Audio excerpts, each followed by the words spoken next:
What's up, guys? Welcome back to another episode of The Wheel Life. And on today's episode, we're going to talk about every disabled person's favorite thing to rant and talk about: handicap parking. Let's go.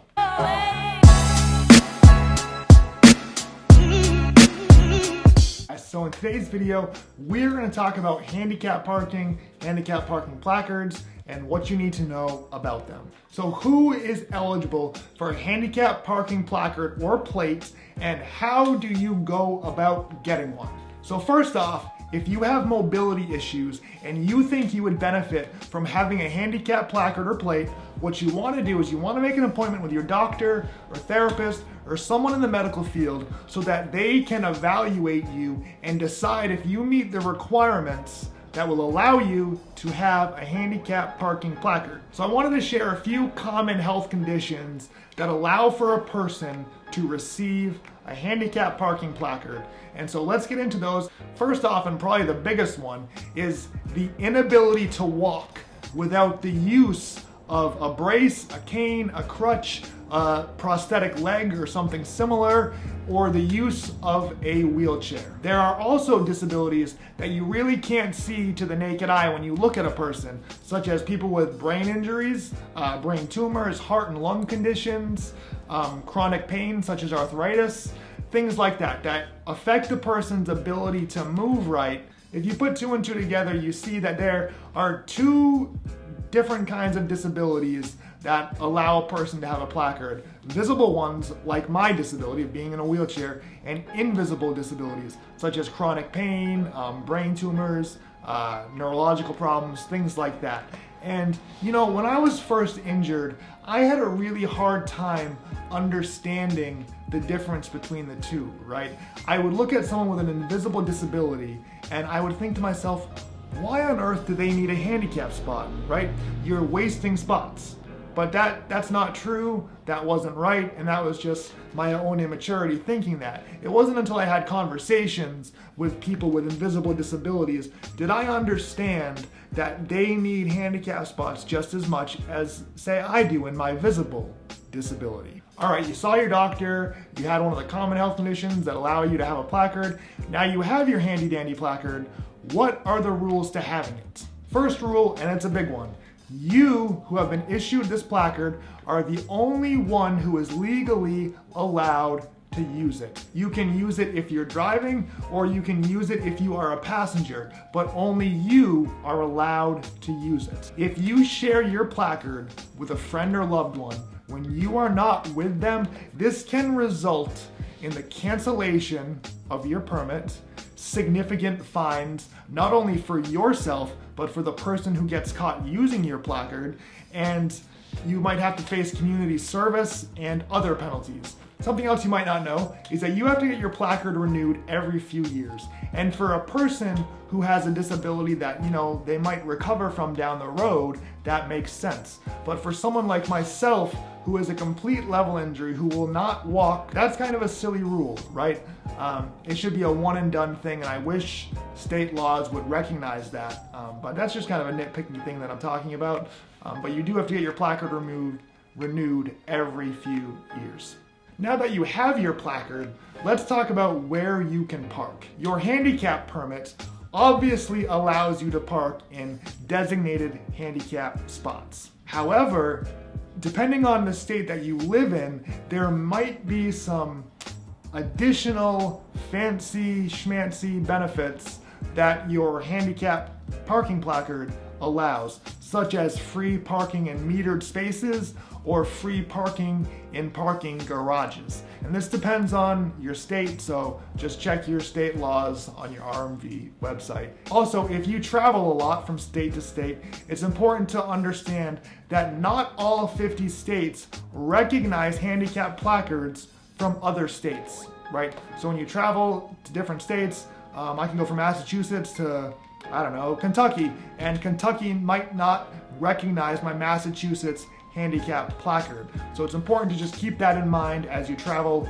throughout our great country. All right, so now I want to talk about something that is really important, and it is something that I wish more people, even those who are disabled, understood better, is that there are different handicap spots for different needs. So what you might not understand, even if you yourself has a disability, is that there are two distinctly different handicap spots. One for standard vehicles and one for wheelchair accessible vans. The standard handicap spot looks just like any other handicap spot in the parking lot, except that it is marked by the infamous handicap sign, right? And these spots, these normal handicap spots, they are plenty large enough to fit cars, SUVs, and non-wheelchair accessible vehicles. That's one kind of handicap spot. The other kind of handicap spot is what is called a van-specific handicap spot. And these spots are a lot larger than the standard handicap spots. And if you look at the handicap sign in front of a van accessible parking spot, you will see that, see how this says handicap parking permit required, right? But underneath that, it will say van accessible, right? And these spots are crucial to someone who drives a wheelchair accessible van, like myself, right? And if you look next to a van accessible spot, there's a row of lines on the ground, and that is for our wheelchair ramps that come out of the van, so we can exit our van safely. And if you don't need this spot, then you shouldn't park in this spot, because then I have to park somewhere where there's not enough room to let down the ramp in my van, and it can just be a big old mess. So it's really important for handicap users to understand the differences between these two parking spots.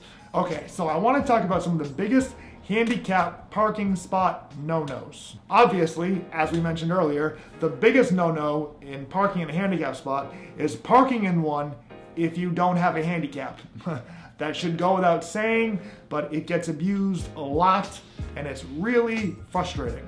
Another thing that we just kind of mentioned is don't park in a van accessible spot if you don't need one.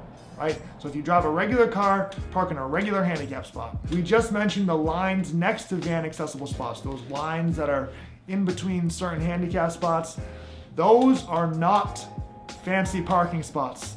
Those are there for a specific reason, like we said, for wheelchair van ramps. So do not park in those lines. I have pictures of cars parked in those lines, and it's super frustrating. And speaking of those lines, also please do not leave your shopping carts in those lines either, because that is just equally as frustrating. I went to the store like a week or two ago, and I'll put a picture up right here of what I pulled up next to. A whole place, handicap spot, full of handicap carts. If the good Lord has blessed you with two working legs, take your shopping carts to their designated spot and be grateful that you can walk that extra 20 feet to do so. All right, let's end this video by talking about what you should do if you see someone misusing a placard or a handicap parking spot. So if you happen to see someone skipping out of Best Buy with a 70-inch flat screen TV over their shoulder to their handicap spot, the chances are pretty good that that person doesn't need a handicap spot. So what do you do if you see someone you know for a fact is abusing a handicap spot? In Massachusetts, and I'm sure in many other states, if you check your RMV website, you can simply download a parking abuse complaint form to report these issues that you see. So check your local RMV website, and I'm sure they have something similar to where you live. There is also an app.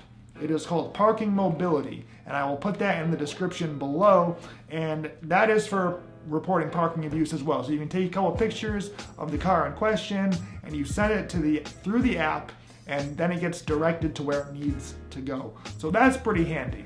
You know, at the end of the day, handicap spots, they are meant for safety, not just convenience. And when you abuse them and use them in ways they are not intended to be used, you do not only make our already challenging lives that much harder, but you put us in danger. As my good friends on the Instagram page For the Love of Parking says, don't park like a punk. So I hope this video added value to your life. I hope you maybe learned something you might not have known before. I would love if you use a placard. I would love for you to write in the comments and tell me some of the experiences you have with handicap parking.